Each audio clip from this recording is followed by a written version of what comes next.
കഴിഞ്ഞ വീഡിയോയിൽ നമ്മൾ പറഞ്ഞത് എന്താ, ഒരു വാഹനം എങ്ങനെയാണ് നമുക്ക് യോജിക്കുന്നത്, അതുപോലെ തന്നെ എങ്ങനെയാണ് അത് ടെസ്റ്റ് ഡ്രൈവ് ചെയ്യേണ്ടത് എന്നുള്ളതാണ്. ഇനി ഈ വീഡിയോയിൽ ഞാൻ പറയാൻ പോകുന്നത് ആ വാഹനം ബുക്ക് ചെയ്യുമ്പോൾ ശ്രദ്ധിക്കേണ്ട കാര്യങ്ങളാണ്. പലപ്പോഴും ഒരു വാഹനത്തിന്റെ പ്രൈസ് ആ മാസം 1-ാം തീയതി മുതൽ ആ മാസം അവസാനിക്കുന്നത് വരെയാണ് ഒരു പ്രൈസ് വരുന്നത്. അതുപോലെ തന്നെ ആ സ്കീമും വരുന്നത്. ഓരോ വാഹനത്തിന് ഓരോ ഓഫേഴ്സ് ഉണ്ടാവില്ലേ, അതും ആ മാസം എൻഡോട് കൂടിയിട്ട് അത് തീരും. അടുത്ത മാസം വരുമ്പോൾ അടുത്ത ഓഫർ ആയിരിക്കും വരുന്നത്.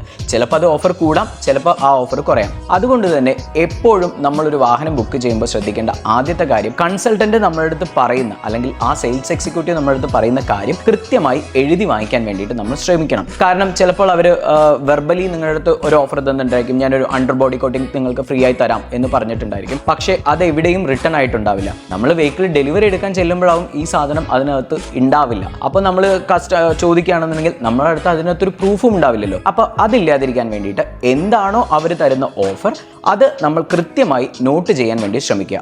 ഒന്ന്.